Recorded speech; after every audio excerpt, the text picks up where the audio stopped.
That's a delicious beverage. Is there anything better than a morning coffee? Anything? No. Right? Is there? Locke? Is there anything better than a morning coffee? Like that first coffee in the morning? This is the best coffee I've ever had every single day. And I do the coffee at home now too, right? Yeah. Because I'm not fired. working. So I am enjoying my morning Java. Yes, Yeah, you don't have to line up anywhere for it. Yes, slow your day down. No drive-throughs. How great is your life right now? How great is your life? Honest to God. Opening five. How great is your life? It's good. What time did you get up today? What time did you wake up? I'm going to try to get up. No, that's not what I'm asking. Let's stay to the question. I got up at 6:30 this morning. What time did you normally get up? 2 weeks ago, what time were you waking up? 4. There you go. 2 extra hours, 2.5 extra hours. Quality of life's instantly better already. And I went for a walk with the dog with the sun coming up. Beautiful day. What a beautiful day. I get to talk to you. Yeah. And that's great. And you get to talk to an old friend who used to talk to on the radio quite a bit. And he's one of Canada's most preeminent producers of documentaries, films, legendary in the industry. If you smoke cannabis in this country, if you've frequented a cannabis shop in this country in the past 3, 4, 5 years, you have one man and his creative license and freedom to thank. Please welcome documentarian, dangerous looking son of a gun, Mr. Adam Scorgie from Scorgie Productions to the program again today. That's quite the introduction, gentlemen. Thank you. Yeah, you're very welcome. But it's true. Like we're going to talk about a bunch of stuff today. What people don't know is the union. Your documentary about cannabis was used to open up cannabis sales laws, understanding in this country. We should be worshiping you much more than we do. Legit. Like there should be an Adam Scorgie Day in this country for cannabis users that are able to sleep and make their way through life because of people like you. There it is. October 17th. Scorgie Day. Just stand up for that plant. And 12 years ago, produce a life-changing documentary and hand it to the people in Canadian government. Say, hey, everybody, watch this, and you'll allow pot smoking in this country. And that is what they did. Can we just for 1 second, Lachlan? I know you're more of a pot guy now, as your wife is. Yeah. I just want to, for 1 second, give Adam his due on this show. Because if it was not for him. Well, legit though, your documentary was sent to many of the members of the House of Commons in order as a teaching aid about the potential legalization of marijuana, right? Correct. It actually went further than that. And this is kind of where we're getting into before we went on air about the algorithms and analytics on social media. Actually, the union became such a cult classic and was just spiraling on chat rooms and the internet and social media back before algorithms and the marketing really hoodwinked everything. And Parliament Hill received thousands and thousands of emails and letters referencing facts and statistics and stuff from the union that finally the Liberals were like, hey, we should invite this guy to Parliament Hill and have a bipartisan screening of the film. When I first got the email from Senator Joyce Murray, I thought it was like a trap or something. I'm like, what? No. You thought you were getting honeypotted? Yeah. I thought like, you're going to show up. I was like, show up to parliamentary hearing at a Motel 6 where someone. Yeah, you have to get just hoodwinked and ripped apart. I was like, what? You guys want me to come to Parliament Hill to screen my movie? Are you kidding me? So I wrote and saw that it was like, the legit signature on the email and everything. And I was like, wow, really? And I remember, I think I told you this story, but my director, because we went together, and he was like, Adam, if the screening doesn't go good and we really start getting berated, sorry, but I'm going to just say I'm the camera guy documenting this, and you're going to take the brunt. You're on your own. And I was like, that's fine. I got thicker skin. I'll deal with that. That's kind of what a producer does, is put out fires when they come. But no, it was interesting to see. We had conservatives and NDP. We had different members of parliament there. And I remember as we're making fun of politicians and the games they play, they were all laughing and poking. They're like, yeah, we totally do that shit, right? They were like, what? Like when I went there, I had such a different opinion of what Parliament and politics was like. We had the best tour. We had this young guy. When you went there, hang on, before you get into the story, your preconceived notion about what Parliament and the business of politics in Ottawa was, did you expect normal, serious people? And when you got there, did you go, what a bunch of fucking losers? Like, this is crazy. Combination of both. When I first went there, I totally was like, oh my God, like that feeling of fraud syndrome. I'm like, what am I doing here? I was like, I made a documentary. I inherited a strip club when I was younger from my dad. Like, why am I getting invited here? There should be alarms going off. I kept thinking when I was going to get security or something, they're going to be like, don't let this fucking guy in here, right? Like, but then no, everyone was excited to meet me and shaking my hands and taking photos. And I was like, hey, this is really weird. I was like, I kept waiting for it to be like a trap or something, like where they were going to just bombard me. But, you know, let's call a spade a spade. The Liberals, I don't think they were trying to do the greatest thing for Canada. They were looking for a way to connect with the youth, right? And they saw with thousands of emails and messages, they're like, holy shit, this is something Canadians care about, and this could possibly win us the election. And I do think that's one of the biggest things of why the youth came out to vote for the Liberals, right, is the potential legalization bill. So when we went there, you know, and then you're in this beautiful building, you're getting the tour, and we're going to screen, and I'm like, I keep waiting, like, man, is security going to come or something? Are we going to get yelled at? And then when I realized how, like, the first time you go into the caucus and you see them all arguing with each other is when you realize, caucus.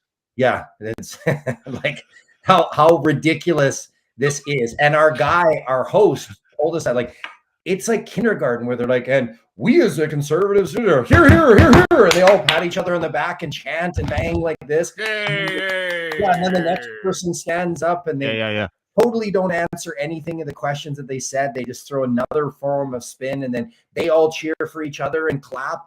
And I remember being like, wow, this is really juvenile. And then our host leans over and he goes, can you believe this is what runs the country? Pretty ridiculous, right? And I was like, oh my God. It was totally, like, it was exactly what I was thinking, right? But I didn't want to say it because we were guests, and I was like, I kept feeling like I was a fraud there and I shouldn't be there in the first place. So I was like, oh, okay. Like, but then he walked us through and gave us the whole laydown, right? And he talked about, then he's like, watch this, watch how good. He showed us one, I can't remember who it was, but one senator, and he said, watch how good he is, where he got hit with a really hard question and he just totally deflected it right away, and then got everybody arguing about something else. And the young guy that gave us a tour is like, he's like, see, he's like, I know that's annoying, but he's like, that's actually super clever at how you can get a really hard question that can make your party look horrible, and you can totally deflect and get everybody arguing about something else. That is what key to great politicians do, is they deflect the great arguments and they get you to focus on something else.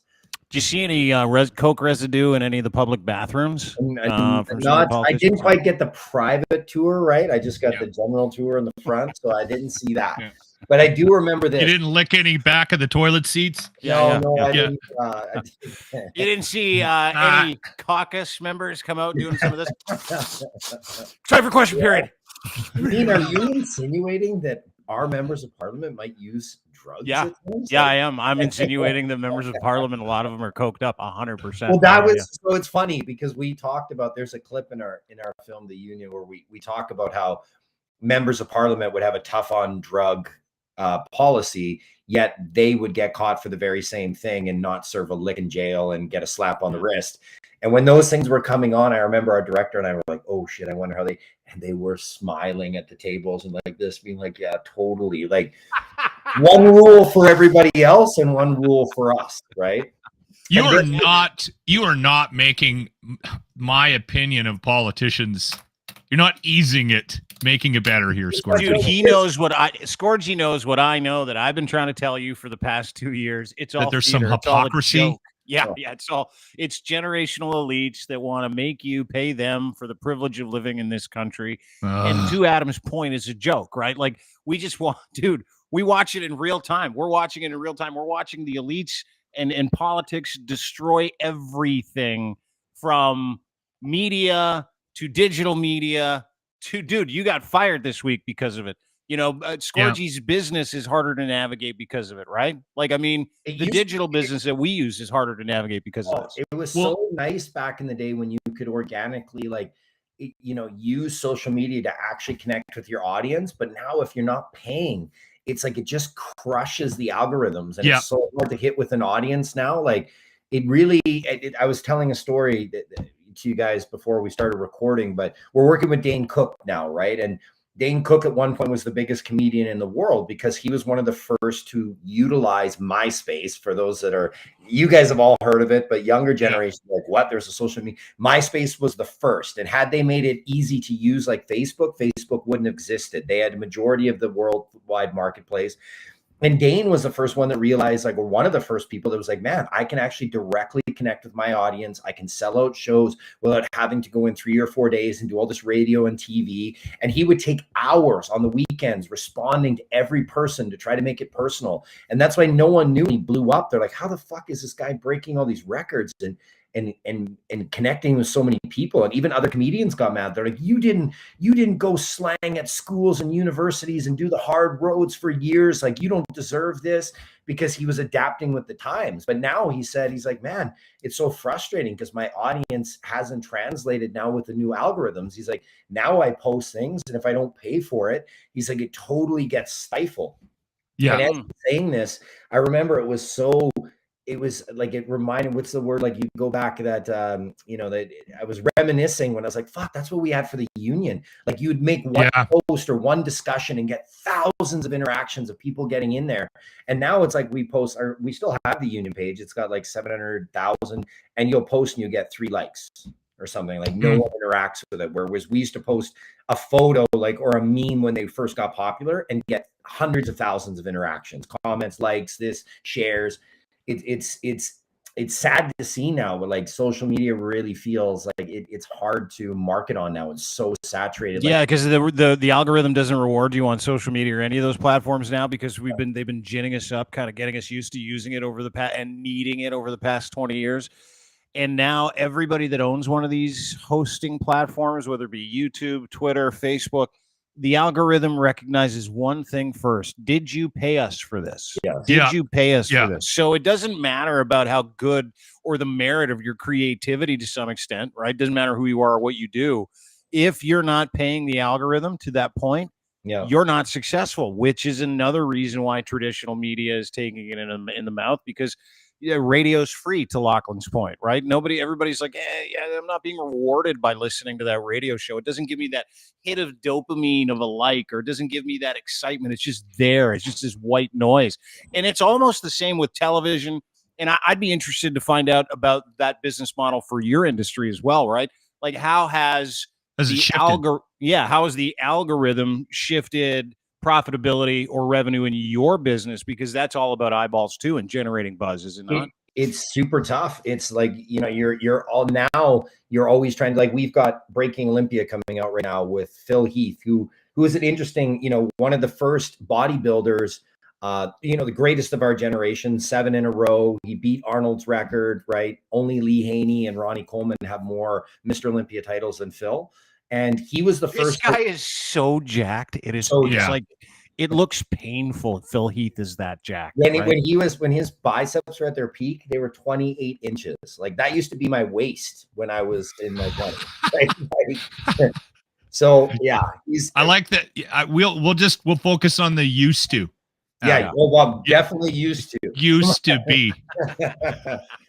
I'm not even close to that now, unfortunately. So was mine when I was 13. What are you now? Let's take a quick aside. Let's waist check. What are you now, Scorgie? What do you got? I am a 34 now. Lock? I wear a 36 pant because 34, let's just say, the boys don't have a lot of room with an to move. Excuse. 36. Oh, okay. There you go. Scorgie, right? You like that? No. He has to get bigger pants for his waist because his package is so impressive. I'm a little older. I'm more for comfort than speed. So I'm going to buy a 36. You're right. No, and then cinch up the belt a bit. Scorgie's a 34. Hey, guys, breaking news. 33 over here. Stick it. Okay? Oh, come on. I was 42 for a long time, 42-inch waist. Anyway, don't worry about it. That was 300 I miss Fat Dean. Fat Dean was a bit of a weapon. Yeah. Good. Man, that's good. Well, I keep telling myself, I keep hanging on to some of my 32 jeans, and I'm going to get back there. And then I do for like maybe a week, and then I lose it. Dude, send them to me. I've got a great ass now too. So send those to me. I got a stack of jeans. I got a stack of 34s. 2. 120 squats a day. I've got a nice little old man bubble ass now. You'll like it. It's really nice. Yeah. Anyway, back to Phil Heath. He's got a younger girlfriend. Why is Dean working out? Yeah. I got to stay young for myself or something. Anyway, but my point is this: is that this has been like I've heard about this. Like your movies, all your movies come with buzz, right? Yeah. And to your point, this is you notice it because it's your industry. Increasingly hard to break through unless you're paying for that breakthrough. Correct? Yeah, so it's funny because we noticed it with Bisbing. The only thing that broke through organically is when we had Dana White retweet and share things. And then actually our guy showed us, he's like, those actually broke through just because he had such a big following and it was such a targeted following, talking about Bisbing, Dana White. It's all within like MMA fans. And now with Phil Heath, like he's got millions of followers and he shares things and it's hard for it. It's still getting lots of interactions and like Universal, it's being released with Universal Pictures again. So they're really happy, but I'm looking at like the numbers we used to get for views and stuff. And even though now they're being shared from much bigger platforms, like Phil Heath's Instagram is 4.2 million.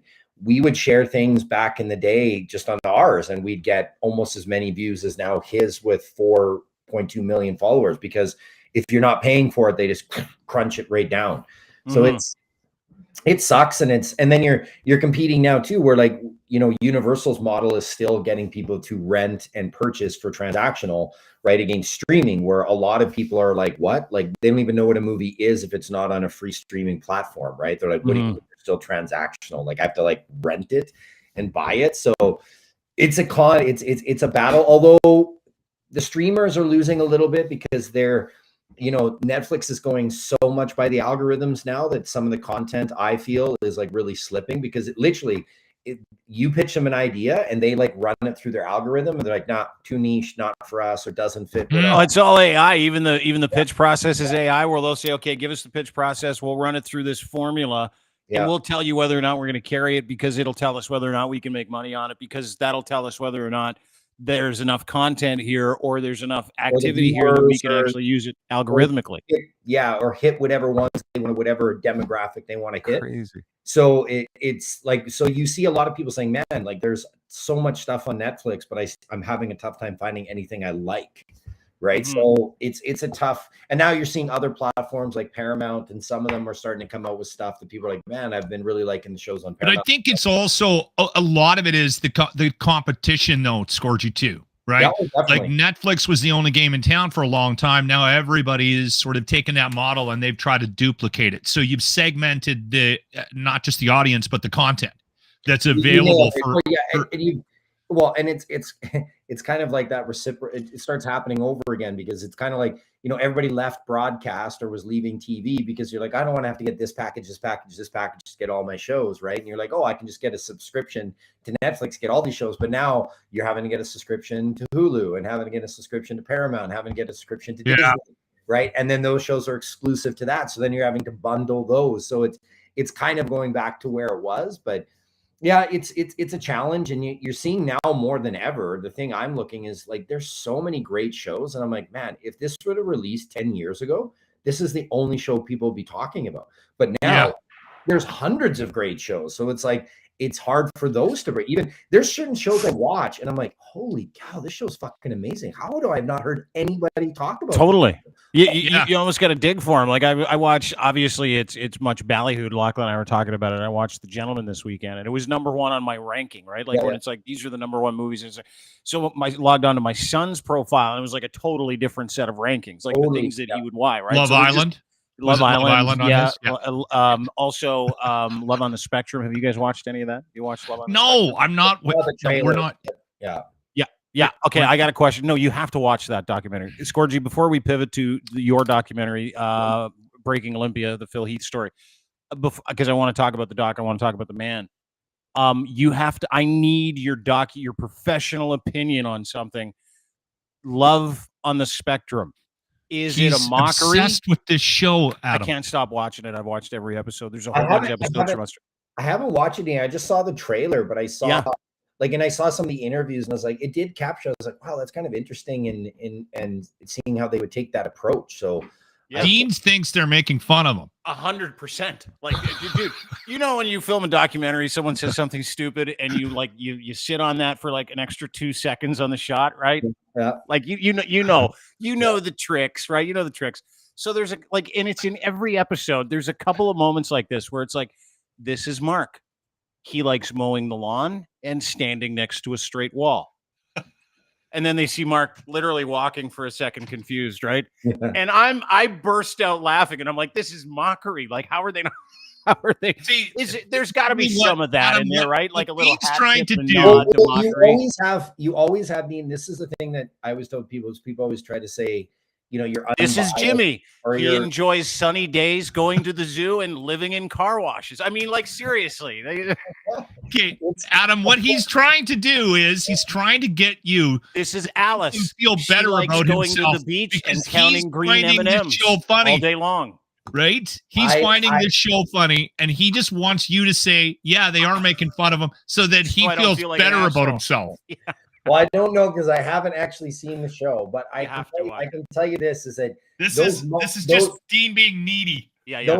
those moments where you hang on things and you do that is what everybody talks about. Like, even if you try to take the most unbiased approach or ethical approach in storytelling, those choices of hanging on moments and doing things are you taking a side, right? That is how, because some people would say that's too long. You should move on and make it quick and it shouldn't be funny. Some people should say you should do this. So, but I'm sure, knowing kind of in today's world of sensitivity, I'm sure when they pitched it, it wasn't like, we are going to make fun of this situation or these people, right? It was probably an ethical side. I will say this: Jimmy loving car washes, I think is funny as well. Yeah. Do you feel better, Dean? Yeah. This is Tom. Yeah. He likes playing Call of Duty and collecting toothpicks from around the world. And then you get this slow shot on Tom going, "I like toothpicks." And you're like, how can I not laugh at that? Am I an asshole? That's what I'm trying to figure out. Is you make me an asshole. I think we've established over time that you I'm are an asshole. Yeah, I let's totally talk am. about the doc. The new the doc, Phil Heath. Again, back to him, Mr. Olympia, breaking Olympia. You've got this thing with like athletes that do like the craziest Crazy endurance, physical, beat the shit out of each other, beat the shit out of yourself stories, whether it's the Trejo story, whether it's Bisping.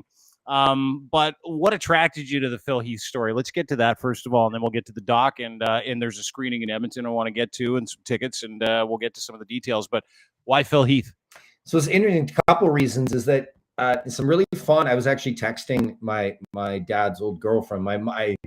My dad used to collect the magazines in the heyday of like bodybuilding, which is probably in the 80s and 90s and early 2000s, like when Flex magazine and Muscle and Fitness were all super popular. You know, you would look at these magazines, and even Phil says it like in the trailer, like, what is that muscle? How does he get that? These guys look like, you know, superheroes that you've never seen. Like, they look like the Incredible Hulk in real life. So my dad and me used to look at those as kids, and I used to look through these magazines, and you'd look at these like larger than life individuals. So it was actually Phil and his team reached out to us. They're from Colorado, and when we did Ice Guardians, they were friends with the Parker family, Scott Parker and stuff that was in my film Ice Guardians. They were like, hey, you should really do a film with Adam. Like, he puts a lot of passion and care into his stories. And so then I met Phil, and at first I was super busy and we didn't get a lot of time. And I was like, hey, you know, if you guys got to meet with other people, totally understand. But they're, no, we really want you to tell the story. And at the time, Phil had won his 7th, and then he was going to try to go for his 8th, and then possibly 9th to be the all-time Mr. Olympia. But then that's when the injuries started happening. He had that really bad hernia, which he had like, you know, a quarter of his small intestine hanging out in the one tournament that he won. And so we went through that. And then it, like, once meeting him and seeing his goals and what he wanted to do, and I went to Mara, I was like, man, I think there's a really cool story there. And kind of that nostalgia of me and my dad, like going through all these magazines and seeing all these great competitors that we were going to get to interview. I was like, man, I really want to tell this story. And then we were supposed to follow Phil. And this film has taken a long time because originally we were supposed to be like, I think we started the concept in like 2018, got financing in 2019. And we were supposed to start filming right away for him to go catch these Olympias. But then COVID hit. right? And then it was like the Olympia got pushed, and then the Olympia got pushed again, and then it got moved from Vegas to Florida. And then we had to deal with all the travel logistics back then of where like you had to quarantine. Were you allowed to travel? The Canadian government delicately made it seem like you weren't allowed to travel, although you were. All these different things to go through. So me and Phil have been kind of reminiscing on that. I was like, man, it is hard enough to make a doc. What we had to go through with the global policies and pandemic at the same time made it like damn near impossible. So when must make you feel really good about it too, like 4 years after the fact, where you're like, oh, we didn't need half of this stuff, and we probably could have just kept working. Yeah, I know. Well, see, it was interesting because we did a lot of traveling. We were filming for Dolph at the same time too. So that's where, you know, you get locked in your bubble, and going back to social media, you kind of saw where you were hoodwinked by what you were being told in your area. Because I remember we had to travel. The Olympia was happening in Florida, right, where everything was wide open. And in Canada at the time, schools were locked down. If you remember, outdoor playgrounds had caution tape and shit on them. Like you weren't allowed to go outdoor. It was ridiculous. Yeah. We couldn't, we had like, at the time we had 5 kids. My ex, everybody's in a playground across the street. It was like this outlet for everybody. Yeah. And I remember when they came around and they were like putting caution tape and signs on, don't touch this because you could die. And you're like, you got to be kidding. It was ridiculous. So then we go to Florida, right? And everything's wide open there, right? We filmed the Olympia. There's 6,000 people, and Floridians, barely any of them believed in the masks and bullshit. We're all wearing N95s because we're Canadian and we're indoctrinated, and we're all like, oh my God, we're like, can't get COVID, and we're following plus. Like, we wanted to be respectful of the Olympia, and we were working with the Rocks company, $7 Productions, and they're like, Adam, make sure everybody, we had to get COVID certified and take these courses and do all this stuff to make sure that, you know, everybody's name and brands were respected, that there wouldn't be any kind of lawsuits or liabilities. Like, it was so much extra work and costs we had to go through to do this. But we're all wearing, my whole team is wearing M95s, and you're in a room of 6,000 people, and there's like, did you feel like a nerd? You feel like one of those Canadian nerds? You're like, the people mock you down there the whole time. It's like, you fucking Canadian nerds. They were, well, because we were working and had cameras, we didn't get mocked. I think a lot of staff, a lot of them were doing it because like facilities would make you do it. Like, but everybody was lifting, and we were traveling. And then when you really saw it, to me, and this is just when my brain was going, there's so many similarities to like the union and the culture high of like drug war policies that like, oh no, we're locking down and doing all these safeties for your protection. Mm-hmm. Give over your rights, give over all your stuff. We, the government, are going to protect you. And it kept just red flagging. I'm like, dude, when has the government ever taken this much care and really given a fuck? I was like, but at the time, anytime you said anything that contradicted the narrative, you were fucking crazy, right? Canceled. Yeah. Canceled. So I just wanted to get the job done and go through, but we'd have these discussions. But when we were traveling in the States, you would see, I remember that's when we all had a laugh. Is like, you would see state by state how political it was.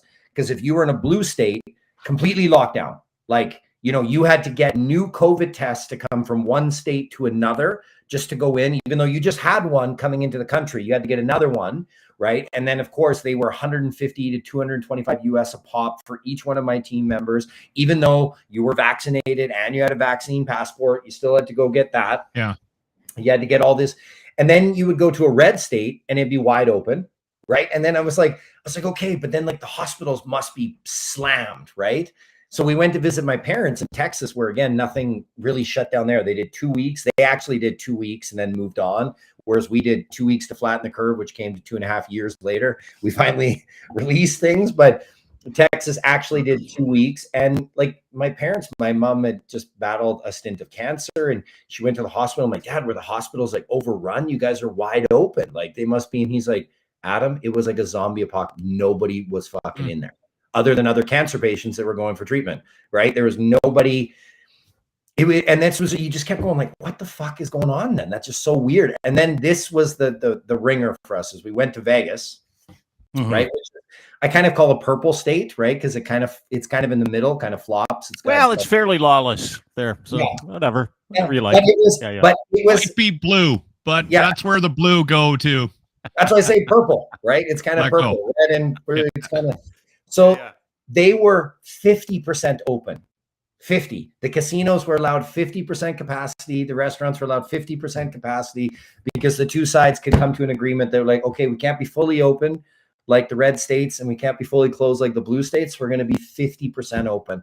And that's when I was like, that's fucking ridiculous, right? Like you guys came to some agreement. So the casinos would be wide open. You could gamble, but they wouldn't have could the just smoke in the casinos. Oh, yeah, you could smoke.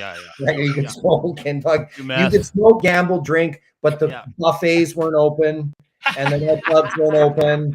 Right? Like it was that's when all of us were like, it was a joke. That's and then, the biggest problem with this whole conversation is that I think there's so many conversations like this about what happened and how it was handled, and it was bungled on a lot of levels. I go back to like you reminded me of a conversation I had with a friend of mine, because you're right. Like we were sort of in our own little bubbles about how this thing was being handled, and it was being handled differently around the world. And we didn't know that. And a friend of mine was like right in the middle of it. Like literally they wouldn't let anybody go to work except for the on-air show. So we literally went into work by ourselves. Everything else was locked down. And I just assumed by the way, everybody we around talk, the world hang was on, doing. but we talk about it like that was a bad thing. Guaranteed. I didn't mind it. Yeah. Okay. Yeah. I know people really struggled during COVID. I actually flourished. But I talked to a friend of mine who lived in Edmonton, and because I saw a post he put up, and he's like, off to Texas. And I'm like, how are you getting to Texas? And he's like, I've been traveling the whole time. He's a barbecue guy. And I'm like, this is just bizarre. You're so right, Adam, that there was that disconnect between what everybody was doing and what you thought you should and shouldn't do. Yeah, it makes it interesting. That's where I was really disappointed in it, like because the way the government handled things, they really made it seem like it was illegal to travel, but it wasn't. Right? You could go to the airport and you could travel. And it was funny because I actually my office that we rent spaces in a law firm, and I have a family friend that's a lawyer. So I would go through a lot of this. I'm like, what is the actual law? He's like, you can travel. He's like, and I was like, well, I don't want to do this stupid quarantine thing when I get back. Like I got to get back to work and I got my kids. And he's like, no. He's like, it's a mandate. They can't enforce a mandate. They'll try to intimidate you and they'll try to do all this stuff, but that you can't, that's not a law. A mandate is not a law. It's like a firm suggestion. So we were like, okay, so we'd get these essential worker forms, which are bullshit anyway, right? So that we didn't have to quarantine for 14 days after we came back. How much were those? They weren't that much because my buddy's a friend. So if you had to spend an actual lawyer, probably $3 or $4 grand, but he drafted them for like free, and then we would just change them. And most of the time we got through, but a couple of times it was funny because our sound guy, I don't know, because we always make the sound guys always like waiting on sound. Where the fuck sound? Like sound gets no love because in a movie, your sound is just supposed to be perfect. The only time you notice sound is when it's not good. You're like, fuck, I can't really hear that, or that didn't sound right, or it's too loud, right? They get no love. So then we're coming back and we're always chirping sound. Our boy, Kerry, great guy, Kerry Opper. And then we're coming through customs. And this is when Canadian customs were super strict and they were like going through. And the guy goes, really, he goes to our sound guy, goes, but is sound really essential? Like, are you really an essential worker? And we never let him hear the end of it, right? He was like, and I was like, Carrie, see, I was like, that's where you're too nice. You should have fucking said to that guy, yeah, how many silent movies have you watched in the last fucking year? Right? Like, but he just didn't say he was scared to not. But a few times I pushed because I got sick of it. Like, dude, we got the passports. I got vaccinated. I did everything they asked for. We spent thousands on tests. And then they're still like, oh no, you have to quarantine. And I'd be like, no, I respectfully decline. And then you'd see it would be like a college kid that's hired from Health Canada to be this. Now what do I do? So and they'd be like, well, no, you have to. I'm like, no, I don't have to. I can respectfully withdraw. It's right in my passport, in my charter rights. I do not have to. And they'd be like, oh, they're like, well, I'm gonna have to get my manager. I'm like, go get your manager. And then this is the kind of deception they would do is then they'd have you walk by the RCMP, right? To try to like intimidate you, like, oh, well, you're gonna have to come through here. And I was like, and my lawyer informed me, and he said, yep. He's like, Adam, as long as you do not start, yelling at them and berating them, because then they can get you for disturbing the peace, right? Then the RCMP can get in and say, hey, you're being aggressive in a violent place, we're gonna get you. But as long as you were, respectful and said, no, I am not going to go to some random facility that's got hundreds of potentially infected people, spend an arm and a leg to go do so with makeshift security that's been hired and plastic put on the walls. I will go to my house where it is much more secure and I will serve my quarantine there. And they really didn't know. They'd be like, oh, well, and then they get a manager and they'd say the same thing. I'm like, nope, I respectfully decline. I'm going to go here. And if you're not going to detain me for doing anything illegal, I'm going to walk by you now. And then they'd eventually just be like, okay, they're like, well, you could get a fine. I'm like, and I would hit them. And the last few times this happened, I got really mad at them. I said, do you like lying to Canadian citizens? I was like, because in Canada, in Alberta, there was only one fine. And it even got thrown out recently, was that one pastor that kept disputing the laws and kept having, he kept holding court in his church. He was the only guy. Nobody else got served a fine. So I said, no, I know, I work in a law firm. None of those have gone through. So it's like, that's not going to happen. I'm not going to get a fine. I'm going to go home and I'm going to do my quarantining. I'm going to test negative and I'm going to go back to work. And they're like, well, this could happen. And I was like, no, it won't. So I was like, you can stop lying and I'm going to go home. The last time it happened is I got into it with the police. So we were coming back from Nashville, and this is near the end. This is like 2 years in, when people are traveling. Some places are open, some provinces aren't. Like, the laws are a mess at this point, but businesses were making money off of testing and stuff. So we're coming back from Nashville to Toronto, Toronto to Edmonton. It's just a connector. And I get a sticker put on my passport, and they're like, oh, you've been randomly selected. You have to do another test. And I said, no, I decline. And they're like, no, you have to. I'm like, no, I don't have to, because if it's random, then I don't have to. If it's mandatory, then everybody would have to do it. So I decline. And I go to walk out, and the guy like freaks out, and he gets 2 police officers to come over. And they're like, hey, why don't you want to do the test? I'm like, because I'm done playing these games. I'm fully vaccinated. Here's my passport. I just took a $250 US test to get back into Canada. It's right here. It was less than 24 hours ago. I was like, and there's no point in doing this test, because I'm still going to get on my flight, which is going to be in 2 hours. And you're not even going to give me the results until I get back to Edmonton. So it is completely useless. This is some business deal that the Toronto airport has signed with some company to make profit. I'm not doing it. I'm not playing this game anymore. And then the police officer goes, well, you won't be able to get on your flight. And I said to her, I'm like, when you swore an oath to protect and serve Canadian citizens, did you swear an oath to lie to them? Because I'm like, that's not true. My bag is already checked in. I can see it. I have an air tag on it. I was like, and I'm already got my boarding passes. I'm getting on my flight. You can walk me to my gate. I'll show you. Right. And then she was like, well, you could get a fine. And I'd already been through that. I'm like, that is a lie as well. I'm not going to get a fine. Nobody in the province of Alberta has received the fine. And I beg that no one in Ontario has either. So it's like, so if they were 2 female officers. So I'm like, respectfully, officers, if you guys are both done lying, I'm going to walk by you now, because they were all they didn't have anybody say no. Were they postulating? Were they kind of standing there? They had their hand on their pepper spray and shit. Like, they were going to douse me. Right. And I was like, so and you had followed every rule to get back into the country, to travel in the country, tested, vaccinated, all that stuff. And they're still like, and I just said, I said, I'm done playing these games. So if you're done lying, I'm going to walk past. I said, either you are going to detain me for breaking the law, which I have not done, or I'm going to walk past you now. Because I wanted to make that clear with them being females, right? That they didn't want to feel that I was being aggressive. Yeah. And you saw they were like, and then they just went like this, and they just said, go ahead. And then it was funny. There's 10 other people that were asked, and they're like, well, we're not doing this stupid test either then. And they all started we're all See, that's the problem. Everybody is sort of on board with compliance, right? Yeah. And a lot of what they were trying to do was just sort of give everybody the sense that if we're going to be okay if everybody follows along, right? So, yeah. Which it's funny in a time of stress I get, but hindsight being what it is, and we look back on the last 4 or 5 years, and I was a real stickler for let's all get vaccinated real quick and let's just be done with it. Like the 2 weeks to flatten the curve business, remember that? Which you said, it rightly pointed out, lasted 2.5 years. I was into 2 weeks. Yeah. No big deal. Yeah, I'll help out. I'll do my civic duty. I'll go through the couple of hoops.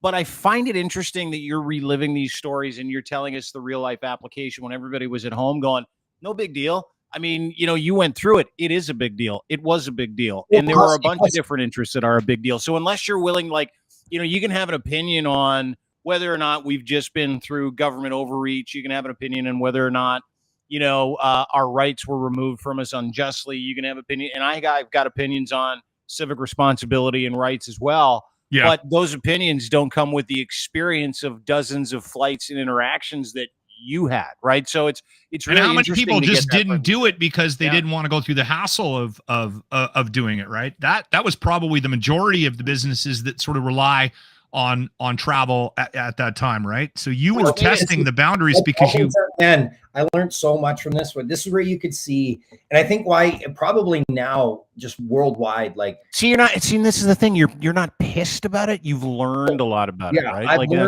I've learned to like this is where I think the distrust in government and legacy media like is coming from low, because like you just saw how so many countries overstepped and abused this. They used this as a control tool. They had business opportunities that were jumping in, because I can tell you another thing that's hokey. So when we were traveling, because we were also filming for Dolph Lundgren's doc, we went to a lot of different countries. We actually, in that time period when nobody was traveling, we went to like 7 different countries. We went to Spain, Sweden, the UK, United States, Canada, and every country had different rules. And it even came down to, this is where you saw how political it was looking back.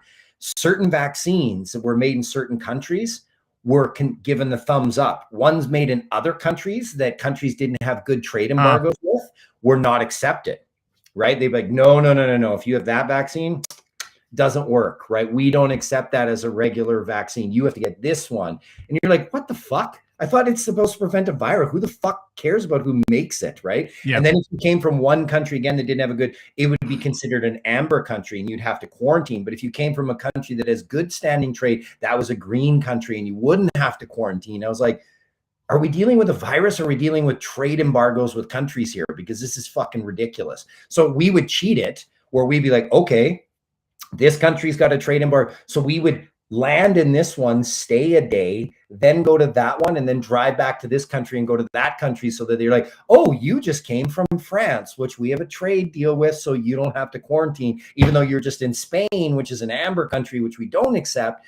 It was fucking hokey. That's when you're just like, man, this is, but we'd have to play the game because we needed to shoot. Like, yeah, our team always delivers. So we'd have to go through all the different rules and see what, and then some places would be fine to get a rapid antigen test. That was fine. Other places you had to get a PCR test. Other places they stuck that thing so far up your nose, they fucking tickled your brain for 10 minutes. Right. I was like, and I remember thinking, oh no, seriously, when we were in Switzerland, we had it, they had to go, I think it was like 15 or 20 seconds up there like this. Jesus. Over. My eyes are watering. I'm snotting everywhere. I'm like, man, every other country just goes and you're good. Right? You've got it up in my brain like 20 minutes. Like, I thought this thing was so contagious. Just if you're next to people, you can get it. Can't you just go like this and take a swab? Yeah, we need to get a piece of your frontal lobe to get an actual test. Yeah. And we spent every project is over budget. And when I'm going through the CMF and everything now, because we get our funding program, so they're like, oh, why are you guys so over budget? I'm like, we shot during a fucking world pandemic where everything was like, it was at times. We travel on a Sunday. This is another big fucking hoodwink. And certain places, cities we'd be in would have one place open on a Sunday, right? And they would charge 250 euros per person to be able to get your test so you could get on your flight. Just a fucking scam, right? Whereas if you're traveling on Friday, there's all these other places and you can get it done for $50, but we're the only business going on a Sunday, so you're going to have to pay. You know, and that's probably why it took 5 years to make the Phil Heath and Dolph Lundgren documentary, which are still in transit, right? Like, I mean, how many years did that add to the Breaking Olympia documentary? Did the pandemic add to it? Just the Olympia getting pushed back for a year and a half, right? And then the release, then Universal bought it, but then they had such a big, conglomerate of projects that they were like, oh, we got to wait a year to like release it, right? Like, we can't put it out right now because they had such a backlog of everything. And the writer's strike probably got in the way too. That did, yeah, because that actually happened with because we partnered with The Rock's company on our film. Yeah. So The Rock was going to promote, but then he's like, man, I can't promote anything right now while the writer's strike's going on. Doesn't look good, even though this is an international doc. We had to wait for all that stuff. So there's a lot like, that you have to go through. So you used Rock in the doc, this most recent one, the Olympia. Yeah. And I'm interested what that was like. Like, did you go to his house and hang out with him? And we didn't get to do that, unfortunately, because this was like when that interview happened was like peak COVID. So, his company's like, Adam, we can't have you guys. We're like, look, we're all COVID certified. We'll fly out to Hawaii. My team was ready to be like, you don't even have to pay us, Adam, just a couple days in Hawaii. We'll go out there. And I was like, hey, deal. But his team, like they're just like, look, with everything going on with COVID and the optics of it all, like we can't have you guys come from Canada. We'll get our local film guy, just direct us on how you want to film it and have it look and everything, and give us the questions and we'll get it done for you. So unfortunately, we didn't get to interview him and hang out with him. I was really looking forward to it because working with this company has been very cool. Like for a big independent company, they're super helpful and been down to earth and wicked and very responsive. And it's actually kind of frustrating when you when I deal with like, government funds or something like that. And they're like, oh, we're so busy, we can't get back to you. And I'm like, really? Because the Rocks company gets back to me within 48 hours all the time. You're too fucking busy to get back to me. Like, come on. Okay, so traveling around Europe, trying to get in touch with Dolph Lundgren, and Dolph Lundgren being what Dolph Lundgren is at the time when you're, mid-COVID, it adds months, years to projects. Wasn't he sick as well? Because there were rumors a couple of years ago that he was really, really unwell as well. Yeah, so Dolph was really sick. We're in Sweden, which to just kind of follow up on the COVID thing was funny because the rest of the world is shut down. My wife's calling me crying because they shut down schools again. She's like, I don't know how I'm going to manage with the kids and blah, blah, blah. And Sweden never shut down. Right. So we're in Sweden and she's like crying and upset. And then she's like, well, what are you guys doing? And I'm like, we're about to go to a karaoke bar and have dinner. And she's like, what? How can you go and do that? Like, isn't everything closed? And I'm like, not here. It's wide open. So even we all show up with all our M95s. Yeah. They chose natural immunity in Sweden. Hey, Locke, did you know that? They're like, hey, you know what? We're going to roll the dice. We're going to roll the dice. And everybody's I think like, it also has to do with the population is wildly healthier than that of the population of North America. Right. Yeah. Well, it's interesting because we asked them because we all walk out again. We got our whole team's got our M95s because we're traveling through different countries to get there, and everybody's looking at us like, "Whoa, these guys are serious, right?" And then we're like, "Hey, like, do you have to wear a mask here?" And they're like, "No, it's only ever been a recommendation, never a mandate or anything." We're like, "Oh," so instantly, some of my crew still kept it on, just habit from what you were used to, right? I fucking pull that shit off immediately. And I'm like, hey, if I don't have to require it, I'm not breaking any rules or mandates, off. Yeah. And then we go out and you see in the world was like, we were talking to people. I'm like, so like, what's going on? Is people dying or what? And like everybody there's like, well, yeah, like unhealthy people, but we actually opened all these field hospitals expecting this big bump and they had to shut them all down. This might be a good thing. Are you serious? Yeah.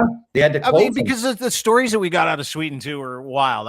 It's funny because we want to talk Phil Heath, Dolph Lundgren. We keep kind of going back into the COVID bowl, but only because you're still angry and full of resentment about the whole thing, Scorgie, which is great.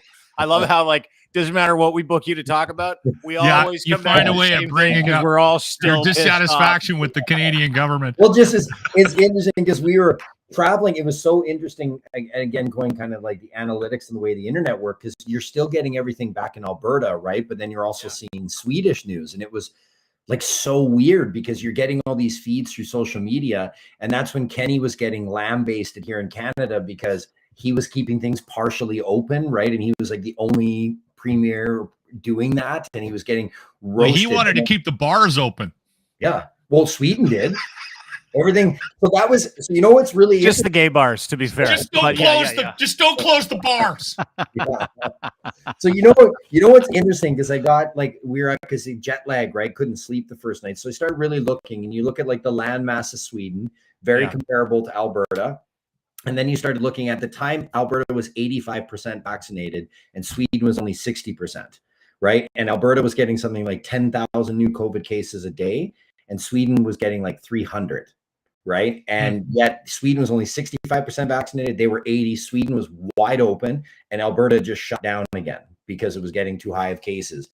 And that's when all of us are kind of looking at the news, and like sky is falling on our phone in Alberta. Yeah. But in Sweden, we're going out to the karaoke bar, and they were like, we just shut down the field hospitals because nobody was using them. We were expecting big. Well, dude, there was like Florida did that. And a buddy of mine lives in Florida, works in Florida, lives in Toronto, works in Toronto, but he was back and forth during the pandemic. And he's like, you know what, Dino, it's such a mind F when you go to Florida this is like in 2022, right? Where we're all going, oh, just hang on another 6 years. We should be fine. But he's like, it's such a mind F because you go down to Florida and it's like, we're inundated with news about this coming from everybody that's got a vested interest in what this is. But you go down there and it's like, you want to go to TGI Fridays, or do you want to go to like Fuddruckers for a bite to eat? Do you want to go to a concert tonight? UFC's playing. And he's like, nobody talked about it. He said, you saw a bunch of people that, it was their personal thing, but nobody was mocked for it either. It was like, hey, we're just not doing that. And why we're not doing that is because we've decided we're not doing that. And it's funny because during the whole thing, you saw how different countries, provinces, different people were dealing with this whole thing.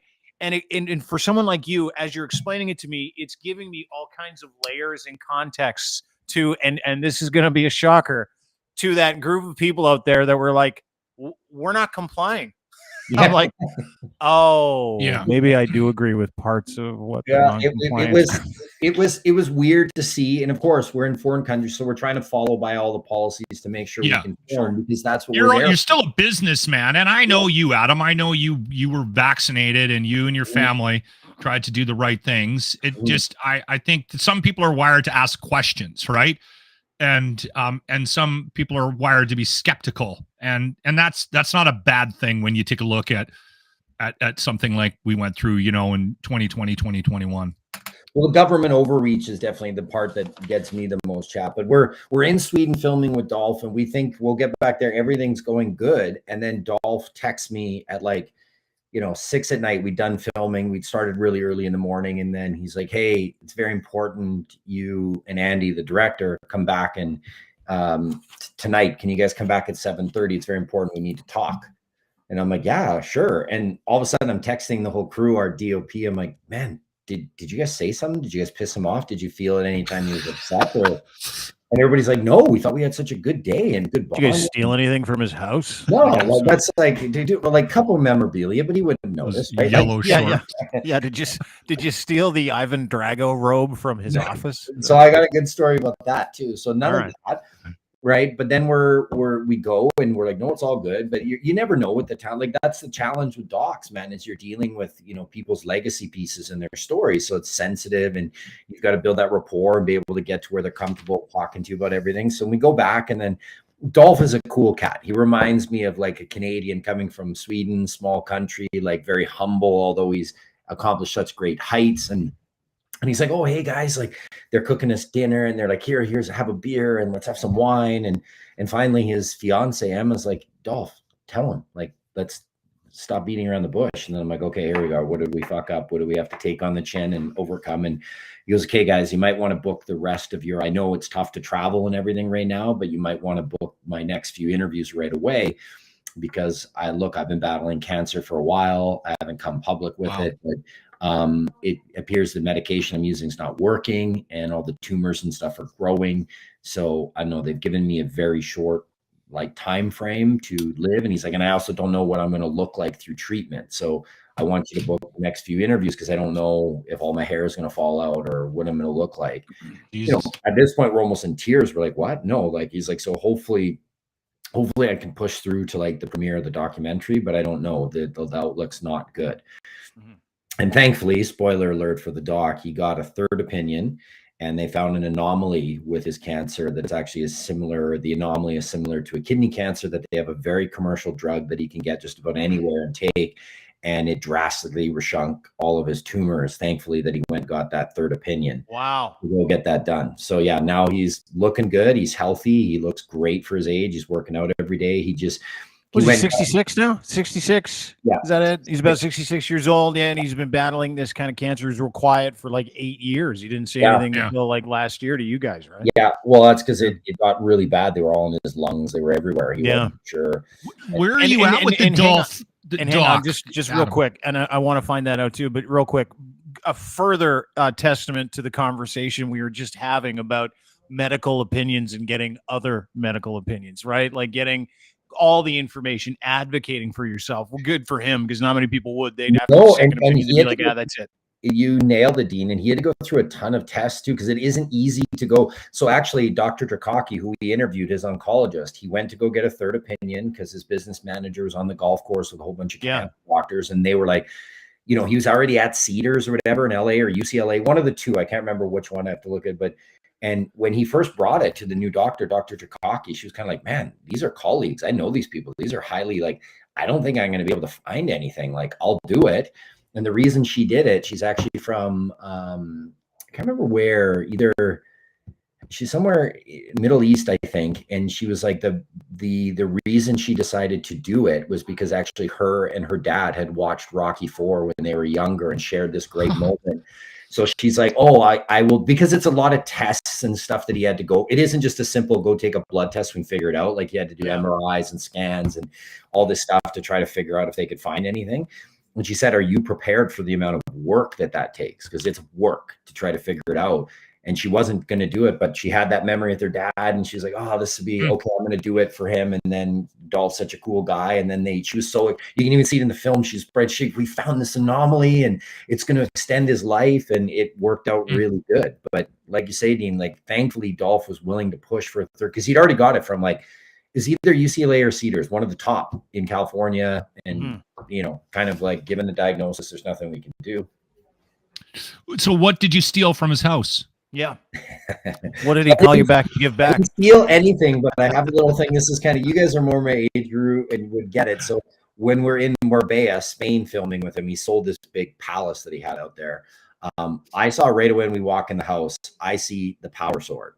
Now, for those listeners that don't know what the power sword is, that is He-Man's sword in Masters of the Universe. Right? I see it sitting there right away. I point. How do you not? How do you get that on the plane? Like, legit, dude. How do you, as a He-Man Masters of the Universe, Dolph Lundgren, Rocky guy, Rocky IV, how do you not freeze or have a seizure? Because if I see the sword, I'm like this. Can I touch it? So, Dean, I got very unprofessional, right? Yeah, because Dolph's such a cool cat. So I see the sword and I go to our cinematographer right away. I'm like, dude, and I point, and he's like, he's a younger guy, so he's like, yeah, it's a sword. It's cool, whatever. And I was like, no, dude, it's a sword? Are you a fucking idiot? I was like, dude, that's the power sword. And he's like, what's the power sword? And I was like, dude, I don't even want to talk to you. I don't even know if you should be the cinematographer for this. Yeah, film. You're fired. I was like, dude, it is He-Man's sword, the Masters of the Universe sword. And people actually really liked that design in the film, right? Actually, because it wasn't. Gary, get over here. Sound guy, get over here. Do you know what this sword is? So you're fired. So I actually said, Dolph, I know it's unprofessional, but like, can I take a photo with the sword? And he's like, yeah, of course. So like, I got a picture of me and the thing like this. It's on my Instagram. Come on. Power sword. Yeah, I got that. Is it really? You got a picture of the power sword from He-Man Masters of the Universe? Dolph Lundgren? Is that your nerdiest moment? Yeah, all the things, cool things you've done in your life. That is one of the, because that's super, super unprofessional. Like, you shouldn't ask the talent for a photo with a prop from a movie that you're right? It's not professional at all. Okay. Quick question. Did you see any Rocky IV memorabilia in his house when you were there? Did you see the Ivan Drago stuff? Oh, of course. That's okay. He makes fun of it all the time. Like, even there's like on his Instagram, he'd be like, I'm back at the gym today, and he looks in the mirror and he's like, I must break you. Right? Like, he has to do that whole like talking to himself. Like, he is so cool. Like, he plays it up. He doesn't try to be too serious. He's very thankful for everything he's accomplished. So I don't know if you guys can see it there, but that's me at the power sword. Oh my God. Oh, you're sick. Yeah. Such a nerd. You're such a nerd, Scorgie. That gives me the chills when I see it, because I was a massive He-Man fan when I was a kid. Because when I was a kid, you're about the same vintage as me. Are you almost 50? Around 50? 44. Yeah. Okay, relax. Relax. Close to Lachlan's 58. Yeah. But you're almost the same vintage as me. And you grew up in the same time as me, where we had 3 channels, right? Aggrevision is what we called it. And you would get very few Saturday morning television. It was a rush to get downstairs to watch Saturday morning cartoons and shit, because you got like 5 channels. And one of them was He-Man Masters of the Universe. Like, you would get that, and they would have it on replay. And you would, and Hercules, and those, but He-Man Masters of the Universe. So when that came out, I was like, oh my God, this is real. It's not just a cartoon. I know. That's it. I was the same thing. Like, and to me, when you saw Dolph in that first scene, we have it in the doc, right? When he's standing on the rocks and he jumps down and fights those, like, and you see I was like, yes, that is exactly what I pictured He-Man to look like this big, strong, powerful man. I was like, that is him. That's him. That's the perfect guy. Okay, quick question. This is a bit of a sluicer, okay? Out of the, I don't consider Rocky V a movie. I don't consider that a movie. Out of the 4 Rocky movies, which is the best one, and you can only pick between Rocky 4 and Rocky 2 because Rocky 1 was a seminal movie. But if you're talking emotion, if you're talking xenophobia, if you're talking legitimate like move you in a Rocky movie, Rocky 2 or Rocky 4, which is it? Oh, it's Rocky 4. I'd even put Rocky 4 over Rocky 1. What? Yeah. You're the only person I've ever heard say that. Yeah. Well, you're a movie producer, right? It's disappointing. No, Rocky 2 is the best of all the Rockies. You can't argue. Where he fights Apollo Creed and he wins? Yeah, where he wins. And his wife almost dies giving birth to this kid who just becomes an ungrateful little shit when he gets older, by the way. Right? He's like, hey, your mom almost died. You're like, you could show a little respect to your father, who's clearly lost it all. But my point is that you watch I loved 4, but I'm kind of with Dean on 2 if I can't pick one. Adrian One's almost better. Dies. One's the best. Paulie, he's got a shot at redemption. Apollo wants another shot at the chump. He's like, you get a shot at the chump. And he's out. He's like, I love my wife. She hurt herself moving some bird feed. I'm not moving from her hospital bed. I'll give you my argument. Those are Rocky 2 is great too, but I was a little young when those ones came out. So for me, what makes a great hero is an excellent villain. Yes. And Apollo Creed isn't really a villain, right? That's true because you kind of like him. Is the ultimate, and we go into this in depth in the doc. Because originally the way that Stallone had seen Drago was like a Russian bear, a big beard, hairy, like this crazy looking like Russian, until he met Dolph and was like, wait a minute. He's like, maybe Dolph is like the look of the future. He's like, I want him because everybody's going to hate him because he looks so good. And he had to fight with the other producers. They're like, he's too tall. And Stallone's like, that's the point. They're like, he's too good looking. He's like, that's the point. They're like, he's too young. He's like, that's the point. It's a fable. It's David and Goliath. Rocky is past his prime. Drago is the hero from Russia. He doesn't even see himself as a villain, right? He's coming there to better his career.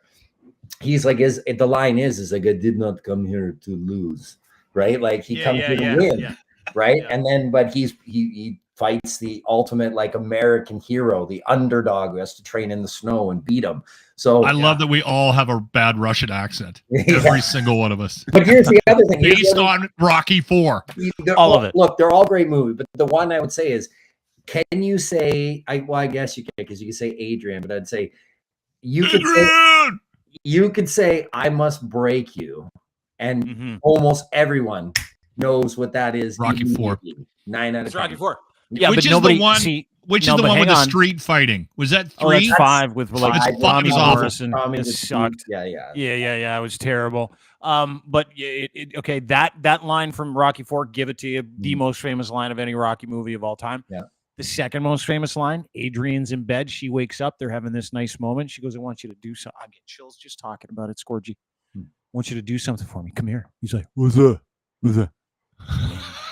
Win. Ding. Yeah. Ding. And then there's Mick. He's like, what are we waiting for? And I'm like, I cry every time. It doesn't matter where I am. Between that and I found it weird that Mick was in the bedroom. It was like, why is he there for that intimate moment? I don't know why he's there. He's just there. So when is the Dolph doc going to be ready? And when are you going to be pushing that out? Let's get to that in Heath. So we are hoping Dolph we're hoping to lock picture here by the end of the week. It's actually very close. Wow. We've been back and forth with Dolph on the editing sessions. Very detailed because he's a very, he got a Fulbright scholarship to MIT for chemical engineering. He's getting into directing now. So he's very, very cerebral, very particular. And is he too hands-on? Scorgie? No, I wouldn't say that. I'd say because he put it in a perfect way. He said, listen, guys, he's like, to be honest, he's like, got to remember, this isn't like a movie I'm just in. He's like, this is personal stories because he doesn't talk about anything. He talks about being unfaithful and why his marriage fell apart. He talks about using steroids when he was like in. Wow. He talks about the demons he had being abused by his father. And that's why he ended up having drinking issues and relationship issues. Like nothing was off the table. Like better than if you're comparing to some of the other big name docs, we won't mention them, where there was much more. Dolph went in the hard areas, right? So he's like, look, I'm just sensitive to make sure that we cover those correctly, and then I'm honoring people in the story. And we're not using specific names, and so at first, you know, we go back and forth because our editor, Pollyanna, has done an amazing job and killed it. And it's hard to get notes when you think you're done and then they want to tweak a little bit more. But honestly, we go back and look, and a lot of them, you're kind of like, man, actually, those notes make it better. Like, it's always tough when you get notes on creative because you're kind of like, ugh. But I will say a lot of the stuff he suggested, when we go back and look, we're actually like, oh, that's actually a good note. That's solid. Okay. That's All right. So he's a partner. Could be out before the end of the year? Pardon? Yeah. So we're hoping to premiere at Toronto International Film Festival at TIFF. We're hoping this is the one that finally gets me in there. I can land studio deals, but I can't get into prestigious festivals. That is kind of like in Canada. Yeah. I know the people that organize it. Do you want me to slide your name in there? Do you want me to send it to them? Yeah. Okay. Put it in there. I'm sure. I know I rattled their feathers a few years ago when Ice Guardians was very close to getting in. I was one of the last cuts. We'd actually booked a theater and everything, expecting not to get in. And then everybody's getting these rejection or acceptance letters and we're not getting anything. We're kind of like, hey guys, like, are you moving on? And they're like, give us a little bit. You're down to the last few films. So we did an off TIFF, like our off Broadway premiere of Ice Guardians. And it was right during the year when they brought back the World Cup of Hockey.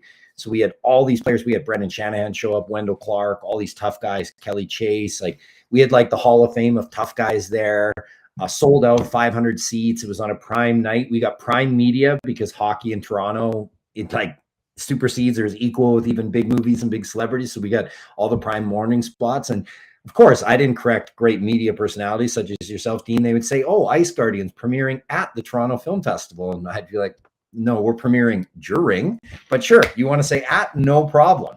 So we had I remember when that doc came out with Jeff Merrick, who I was working with at the time. You might see him on 31 Thoughts, Sportsnet, Hockey Night in Canada. Great guy, good friend of mine still, good dude.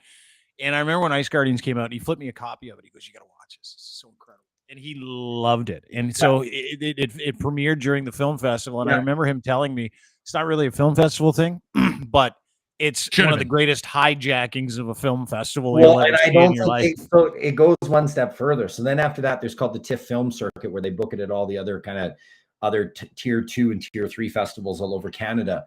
They'd gotten so many requests to book it because of all the media and the hype and the photos and everybody talking and all the NHL players tweeting and talking about it. And the TIFF program was like, I don't see this film. Like, when did it premiere? I don't see it in a program. And finally, the two programmers that I had a private screening with that I was very close with at the festival, I think one of them's no longer there. They were like, fine, just add it to the TIFF Film Circuit. And it actually did quite well. I think he did $5,000 or $6,000 doing the TIFF Film Circuit, and they added it, but they didn't love that I booked it. But there's no rules to say, like, I didn't get into the festival. So I booked a theater during the dates of the festival and we sold it out. We made it a spectacular event and it worked. But I don't think they love that. So I think it seems like a very profitable loophole. Not a bad deal. Hey, it's so hard to correct professional media people right on air when they're like, hey, it's premiering at the festival. I was like, on Tuesday. Now, the next one that you're pushing right now is actually the Phil Heath story, but that's actually going to be in Edmonton sooner than later. Yeah, we're doing April. It's gonna be April 6th here in Edmonton, and Phil will be coming into town. I actually just booked all his travel and everything this week, so tickets are available. It will sell out quick. You know, we're going out to the press release officially goes out tomorrow, so we don't expect it to last very long. But it's pretty cool. The Oilers are going to do a pretty cool thing with him, hosting him and having him on sports and having to meet the champs and stuff like that, like champs meeting champs. So it's going to be fun. This is the fun part. We've worked on this thing for a long time, having to overcome like global challenges and then the struggles of reshifting the tournament. So I'm really excited to be able to enjoy with Phil, and Phil's in a much better place where he can enjoy these kind of events now, because when we were filming with him, you know, this is the thing about bodybuilding. Whatever you think about the sport, it is one of the most dedicated, because you can't even have a beer in the 6 months leading up to your training. Like Phil, put it this way, he's like, you know, if you're playing hockey or basketball, right, and you have a great game, you can go with the boys, have a couple beers, you know, indulge in a dessert and stuff like that. He's like, I can't. He's like, for a decade, when his wife's birthday was always right before a big tournament, he's like, I could never do anything with her. I couldn't have a glass of champagne. I couldn't, because all of that stuff could be the difference of you winning or losing your next title. And he went 7 years. It's an insane sport. Insane. Your diet is regimented. So filming around that Yeah, that's what I wanted to ask you. Did you Oh. film? Did you like get all the details of what a guy like that eats during the day? That is the number one thing that all of them talk about when they want to retire is they're like, I can't wait to just not have to be on a scheduled thing to eat every 2 hours. Like they get so sick of food because they're trying to put on all this mass and keep it fueled and get big and train like crazy. Like it was so hard to film and work around the schedule. Like, and of course, anytime you're filming somebody trying to accomplish a great event in sports, like as much as Phil liked us and we were friends, like they get annoyed of you. They're like, man, I'm trying to go break the record. And you want to stick a camera in my face every 2 seconds. I was like, well, that was what you signed up for. Right. But they get frustrated with you. And you have those moments where they're trying to they're trying to become the greatest of all time. So they get frustrated with you at times. And that's when, everybody wants to know what exactly a producer does. That's when no one else wants to put on the producer hat in those moments when the talent's pissed off and they're having a bad day and they have to tell you, they're like, get the fuck out of my face. The only person that puts their hand up is the real producer that has to be like, I'll go deal with this. Right. And then it's like, you let them have it. And normally, again, they're trying to accomplish great things. So they're not bad people. They're not getting in and they're just stressed. They're trying to accomplish. That's cool that you got him for the premiere here in Edmonton. Yeah. Scorgie. That's awesome. He's for you. Super excited to do that kind of stuff. Like, again, that's the cool part about docs is you go on such a long journey with them as you become part of their story. Right. So it isn't just like, well, you're part of their team, right? You're telling their story. So you want to be part of their team. Like it's a big trust thing. And if anybody knows anything about telling someone's story from a reputational perspective, or at least curating specifically guys like that, Dolph Lundgren, Michael Bisping, Phil Heath, guys who have done really incredible things, like things that not many people have, and guys that have lived a life that not many people have, whether it's extracurricular or the dedication of what it is that they do and the story that you're telling. I mean, these are people that are so dedicated. We cannot even begin to understand what they go through to be these incredible individuals, right? And so being able to tell the stories, they take that shit very, very, very seriously. Oh, incredibly. And it's their legacy, right? So they're so picky about everything being on there. And, we always tell them, though, is like, you got to show the warts and all, right? You got to go in and give us everything too, right? So and that's it's kind of good. That's where you get people at the tail end of their career is always best, because then that's when they're relieved to share it and kind of like, here I'm now on the end of my career as far as bodybuilding, or in Dolph's career, like, he's in a place where he's super comfortable and going to therapy. So he doesn't mind talking about everything. That always makes him most powerful, because I think that's where docs in this crazy change of the entertainment industry are still so powerful, and why people are gravitating to them is because they're real. Right. There's so much fake with legacy media and scripted movies where they're pushing agendas and pushing political, ideologies, where you're just like, oh, this is just an inspiring story of an individual who went through a lot. I just want to watch it. And it's authentic too, right? Like the thing that Lachlan and I talk about when it comes to online content or content in general, the secret sauce isn't in presenting this Facebook version of you, right? It's not in this idea that you've mastered the art of mastery in every capacity, and that's what you're going to show people. The connective tissue, and this is why I love your documentaries. You show those things with a lot of people. I don't know if it's a thing where you're like, I'm not working with a guy unless you're going to tell me the truth about what you're going through. But that's what I'm looking forward to about this documentary, because the vulnerability that people share when they tell their stories about their journeys, whether it's been drugs, alcohol, booze, women, gambling, living life, especially in an arena that not many people have and that a lot of people think is a great time, that vulnerability of, I failed at my life too, here's the connective tissue that you can identify with in your own life, is truly spectacular. It's kind of what sets your docs apart, in my opinion. Thank you, Dean. That's exactly it. That's, it's having that human connectivity and that relatability for everyone, and that vulnerability connects everyone. They're just in a heightened, like you said, they're in these crazy lives that we would never live, or don't have an opportunity to live, whether that's because of dedication or whatever. But if you don't have that, and I have that talk with all of them when we start. I'm like, man, you've got to, if you don't do that, people read through the fakeness right away. But people will love you more. And that's where, and it's always tough, because Phil, like all of them, like Dolph does too, they break down and they have these emotional moments. And at first they're like, oh, I'm supposed to be this like macho. I don't know if I should show that much vulnerability. No, man, trust me. instantly gets people hooked and connected to you. That's what they want to see. They want to see somebody vulnerable and open, and that they're even emotional. Real. They want that. People want real. Yeah. For the love of God, why do? No, I don't want to take us down a path. Sorry. He's triggered. He's triggered, but you can apply that to everything. Politics is where you see it the most. And I'll tell you something. I'm shocked that Phil Heath ever has a problem not putting all of himself on Main Street in a conversation what he wears. When he's willing to wear this to competition. And it's funny, they all talk about that too when they first start, and they're like, "What? A little marble bag that you gotta wear when you're wear this skimpy Speedos? What the fuck? No!" Like, but it was interesting because we were saying at the time, feel Phil more comfortable in board shorts. Yeah, well, Phil wasn't sure if he was going to go back and compete. Right. Like that was nothing. Then we started and COVID hit and he had the injuries. Like, I don't know if I'm going to go back and compete. So then that like kind of changed the story we were telling. We're like, okay, well, shit. Then all of a sudden he got back, and like you see in the trailer, he's like, if I'm going to come back, what would that look like? Right. And then the whole industry was excited because Florida was one of the only things open, and this was a big event, and they moved it from Vegas to Florida for the first time. And Phil was coming out of retirement, and Big Ronnie was there, and it is kind of cool to see these, like, just, they look like mythical beings when you see them on stage, right? They don't look real. And when you see each one come up individually, you're like, oh my God, that guy's going to win. He looks incredible. Oh my God, that guy looks even better. Oh my God. And then like you start to notice, like, I'm like, how do you notice the difference? They all look ridiculously incredible. Yeah, like, you see all these weightlifters, you're like, how does that guy win over that guy? Because they both look incredibly ripped and like they belly have button. Genitals. It's the belly button. Oh, yeah. But then you start to see as they continue, then they pose down and they bring other ones to compete against other, and you start to see, like, our naked eye could even see, you're like, oh man, his back double bicep, like he looks more prominent and he looks more defined. And then as they make him go through it over and over again, you start to see who fades, right? Whose conditioning starts to fade and who the definitions goes. Like, it was fascinating. Like, that's also a great part about docs is you go through this whole journey and you learn about industries and stuff like that you wouldn't have learned. Like that's cool. Yeah. That's got to be a big part of it, Adam. I know how curious of a person you are just because we've gotten to know each other over the last, 5-10 years, whatever we've been doing this.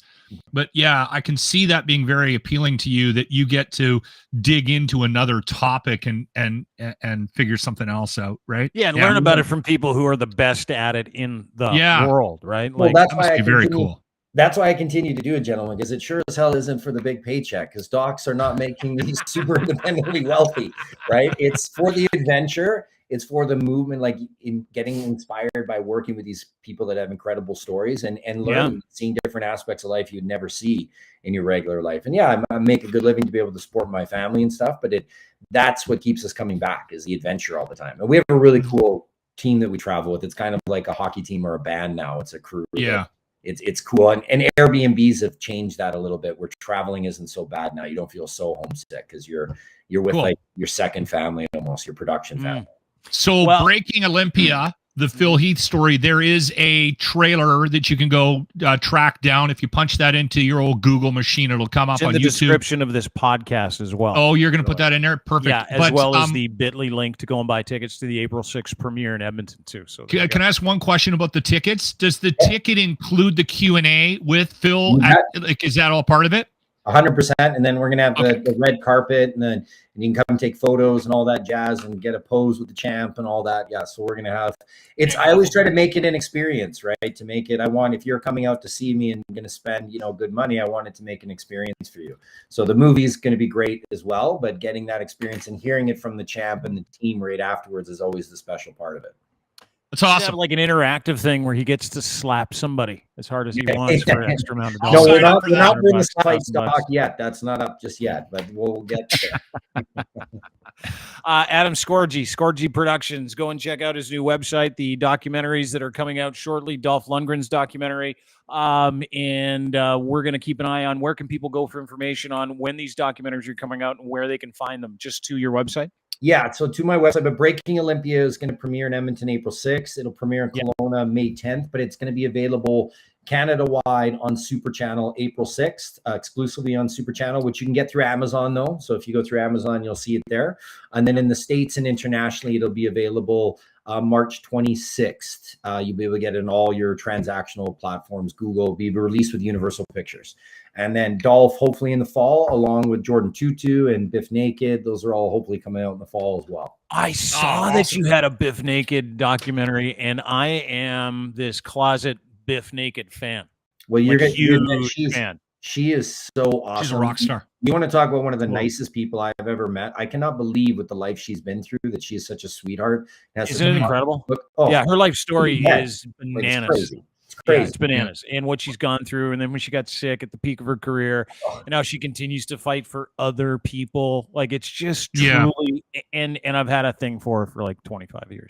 Well, on that topic, I had an awkward moment with her because I'm married and she was flirting with me big time, like every time that I interviewed her. That's an absolute load of shit. Yeah, and I had to be firm with her, right? Like, listen, Biff, I'm married and I know I'm a hunk, but and it'd be easy to fall for me. But yeah, I know that you've got a thing for all this Lachlan Cross, but I can't give it to you. Yeah. It's hard sometimes. It's hard work. Scorgie, thanks, buddy. Adam, it's always great to see you. At Scorgie on Twitter is where you can find him. Really appreciate your time as always, and best of luck at the premiere of the Heath documentary on April 6th. Everybody go on to his website and you can check it. Everything to do with the documentary, everything to do with Adam, both documentaries in his website or in the description of this podcast as well. You have a great day in Edmonton, and take Lachlan for lunch. He's free. You too, boys. Thank you so much for always having me on, promoting my team's work. I really, really genuinely appreciate it. And thank you for making this a tight 30-minute podcast. No problem. I close the lips a little bit and try to make it more precise. I got to jump onto a meeting with ESPN, so I had to do that. So thanks, buddy. Take care. Adam Scorgie, Scorgie Productions. He's a documentarian. He's just a good dude, and he's great dude. I'm a big fan. Yeah, I'm going to try to make it out to that premiere.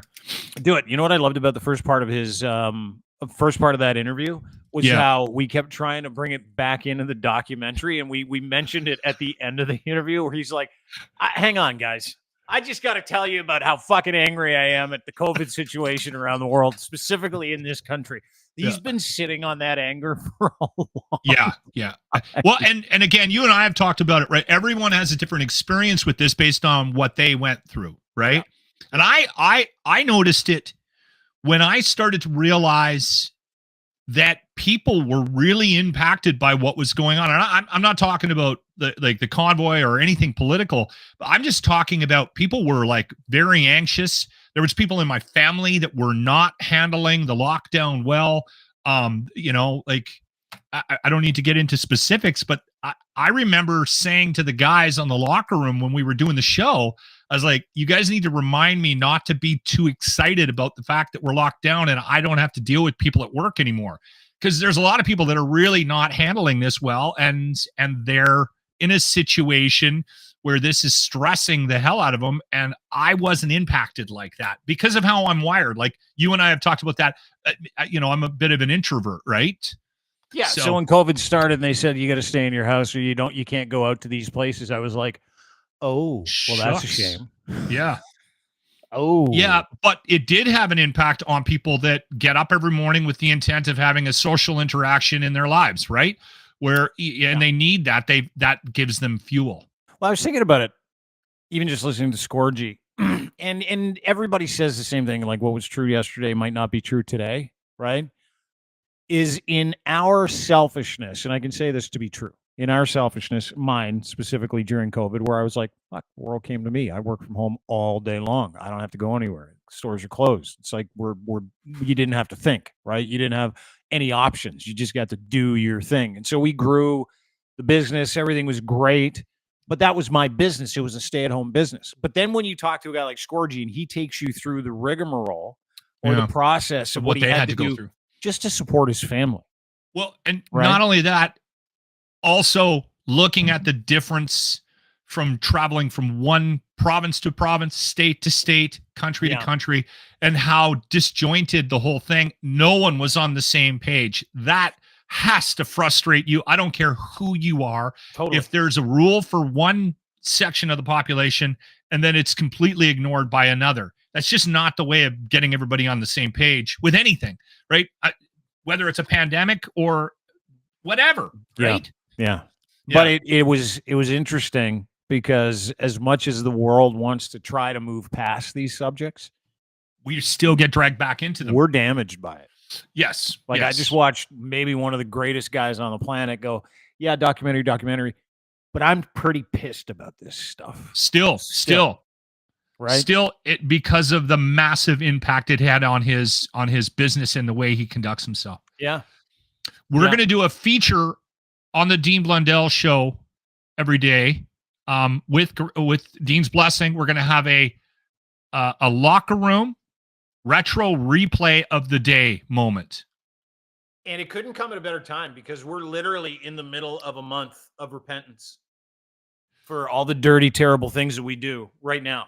Is Lent right now? Lent is right now. That was a happy coincidence based on my lack of knowledge about religion. I just grabbed this one because I thought it would be a funny break to play. Can you please give it some context? This is last year, morning show, the locker room, which is now defunct. I think it's a couple years ago. Doesn't matter. Yeah. We made a bet during, we bet on a lot of things. We made a bet during Lent to all three of us quit masturbating. Yes. Pulling our pud. Whacking off, whatever you want to call it. Yes. Starting the trouser snake. Yes. Starting the one-eyed yogurt thrower. Yes. Gotcha. So all of those things. And the loser had to get an I'm out tattoo. You remember the reference, the Seinfeld reference? I'm out. Yeah. Kramer came in, slapped his money down because he had to give it a pull. The Lock Retro Replay. Lent Challenge update. Yesterday, I was mad at my pants. Yeah, if you don't know, we are not flipping our omelets, I guess you could say. Grant, where are you at? I have not gone fly fishing. I'm good. Oh, I went out in a blaze of glory, man. I'm out. I couldn't. I was watching Halle Berry as Catwoman, and why would you do that to yourself? And I just about died. You got to avoid temptation. Why would you do that to yourself? Because the new Batman, they were talking about, the new Catwoman, and I couldn't help myself. Zoe. Yeah. Oh, Zoe Kravitz is she's one of my biggest crushes right now. Jimmy's getting a tattoo. You get the knuckles? No, I'll get it on the inside of my arm.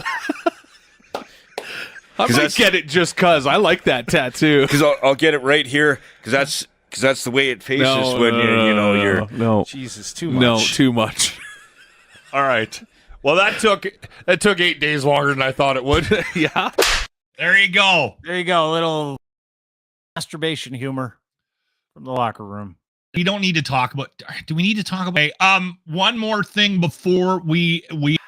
I didn't watch it last night. I'm busy with this show called The Gentleman on Netflix, and I had like 2 hours to myself, 3 hours to myself last night. And I'm like, Oscars or The Gentleman? Oscars or The Gentleman? The Gentleman won and finished the series last night. Saw Emma Stone won for Best Actress. Cillian Murphy won for Best Actor. Both well-deserved.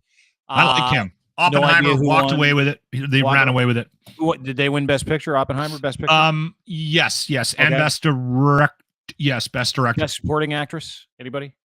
No. Best Supporting Actor. No idea. Sorry. No idea. I don't know. I'm just not into award shows. It's like, everybody's doing some stuff, and then you watch these people show up in Louis Vuitton. I had it on, and I was sort of gradually the one moment I really liked, and people should go and try to find this. Jimmy Kimmel went out on stage and read a review of his performance hosting the Oscars. Mm-hmm. And it was from Truth Social, and it was from Donald Trump. And it was very funny. Without question, one of the funniest things I have ever seen in my life. He literally read a live Truth Social tweet that he got from... Brilliant. And someone said it to him on his phone. Didn't he close the Oscars with it? Because I saw the clip. It was towards the end, and then they brought out Al Pacino, and I'm surprised they didn't haul him out with like two people on one side of him, like on either side of him. He looked drunk. Yeah, he apparently was. Apparently he was just wasted. Was he? Okay, because I said to my wife, we were both watching it, and I'm like, something's off. Like, that looks like me, like when I got 6 in me or 7 in me or 8 in me, and I'm trying to make it look like I'm not that drunk. That's what that felt like to me, right? I wonder if Al remembers being on stage last night. Anyway, we don't need to get into that. I don't think he does. I got a picture of it here. There's a couple pictures. Like, apparently he was bombed walking in. People were saying, yeah, Al's, and this is apparently the rumor about Al. Great guy. He's just like, he likes done the sauce, I think. He's done taking care of the things like moderation. He's like, I'm 83. Like, what is there left to moderate? So apparently he just loves to drink all the time. Like, and he's like, good for him, impregnating 30-year-old women here and there. And he's like, I've been taking it pretty easy for long. This is him on the stage last night. He looks like he's someone else put on his pants for him. It literally looks like just this cute old drunk guy, and that's what he is. And someone asked about it, they're like, you know, what are you doing? Like, why what are you doing with your life? You're having kids, you're partying all the time now. He's like, why not? And I'm like, good for him. Al Pacino, I guess so. Good for him. It's like when you get fired from a radio gig and you're like, I might as well just start drinking heavily during the day. There's really no point in not. I mean, okay, I've done everything there is to do. I'm not drinking every day. All right. Okay. We can talk about this during the next podcast, but I do want to tease it with, I think someone from the Liberal Party of Canada is paying attention to this podcast, and not only paying attention to it, stealing my ideas. Not only are they stealing your ideas, they stole another one of my ideas a couple weeks ago. And we're going to talk about that tomorrow on the show.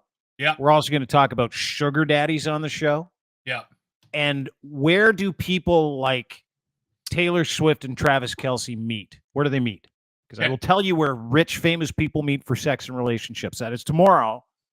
Emily from MuseMassageSpa.com, Muse Massage Spa. She's going to join us, Muse on the mic, to talk about that, talk about the other thing, sexual things, horny things, because she owns a spa. And we're also going to talk about the liberals that are just listening to our show on a daily basis. They're stealing our ideas. Yeah. We should get paid for that. And you know what, dude? You had politicians weighing in on the comment that you made on the last show. In the comment section underneath the podcast. I didn't know that. That's a great idea. Oh, yeah. Oh, yeah. They stole your idea. The Liberal Party of Canada stole your idea. I didn't know they were in the comments section. Oh, yeah. Okay. Good to know. And all right, brother. A lot of reporters that cover this stuff. They're in on your business, too. I think so. Yeah. Why wouldn't they? I don't see why not. You're a genius. We both are. People should be more like us every day. Thanks, buddy. Good to see you. All right. That was a good one. Thank you, brother. Yeah, it was fun. Lachlan Cross and Adam Scorgie on today's podcast. You can get everything. I'm trying to get you out there, but okay, I'm trying to exit. I'm trying to exit. You're such a dick. I'm just going to shut the whole. Never mind. I got you. I removed you. Thanks to Adam. Thanks to Lachlan for being part of the show. Everybody have a great day. Thanks to our partners for making this possible as well. Don't forget, you can get underwear at edgefineimports.com. Gitch, engineered for any level of performance as well as everyday life, made for every part of your walk or run or sprint through your day. Barely their fabric. Gitch are the best underwear you'll ever buy. They're boxer briefs, pouch in the front, massive waistband. You can't mess with these things. Bunch of different colors. And right now you can get a free pair when you use promo code GITCH3 at checkout. You go to Ed's Fine Imports, buy 3 pairs of underwear, use the promo code GITCH3, you get to pick another pair. You get that pair for free. And then you get another 15% off when you give them your email address. Go to edsfineimports.com. Check these underwear out. They are changing the game. Boxer briefs are it with the pouch in the front. There are pretenders, and then there are people that re-engineer the game with their underwear. Ed would be one of those guys. edsfineimports.com. GITCH3 is your promo code. That's where you can find him another 15% off when you give him your email address. Also, MuseMassageSpa.com. Head there today, 1290 Finch Avenue West. If you're looking for a Muse, want to see your schedule or treatments, and you can check out the spa online. You can also download their podcast, Muse on the Mic, sexologists and educators and advocates in the sex work industry that tell stories and anecdotes and talk about how to advocate for the world's oldest profession. And the podcast is Bananas Uncensored on their Patreon feed as well, Muse on the Mic Patreon. And, of course, you can get them at YouTube. Also, don't forget, Brought to you by our friends at CanTorque, makers of rugged, hard-working torque wrenches out of Edmonton, Alberta, Canada. All your solutions for torque wrenches under one roof. They fabricate, they calibrate, they repair, and they also offer distribution opportunities. 20 years of unparalleled expertise, reliability you can trust. Colin and his group have been engineering torque wrench solutions, industrial torque wrench solutions for 20 years. They're the best in the world at it. They do business all over the world, and they're proud to do business right here in Canada, manufacture in Canada. Not many people can say that, and they put a maple leaf on all their products. That's why they know that they love this country, and they want to share that love and expertise with other people. And right here in Canada, you can get the same expertise in your business. Any bolting solution, they have it. Go to cantorque.com's new website today to check out all their products and services. And, of course, we're brought to you by factcheck.io. Do you believe fact check software it's going to kill disinformation? Right now, they're taking beta testers who you want to test their product. And if you want to become a verified fact checker, you can. And this is software that not only checks sentiment and origin, it also checks sources, and it checks countries, geo. It checks everything. Scientists have done some incredible stuff to the internet over the past couple of years, and data scientists that have engineered it for bad. We have taken the same approach, and we've engineered it for answers so that you can make your way through today's disinformation superhighway. It is an absolute disinformation killer. Join their fact check team today. Go to factchek.io. Again, factcheck.io, factchek.io. Sign up for their beta testing program. You'll be happy you did. Wait and see what they do. You'll be able to tell, like, the address that this information comes from. It's going to be crazy. Sign up for it today. Everybody, have a great day. See you tomorrow on this very show. Emily from Muse will join us. We'll deal with sugar daddies. We'll talk a little bit about famous people dating, sex apps, and we're going to get into a few other things. Have a great day. We'll see you tomorrow. No, I meant it. We will see you tomorrow, right around this time. Let's not get crazy. We'll be back. Pretty sure we'll be back. Yeah, we'll be back. Bye.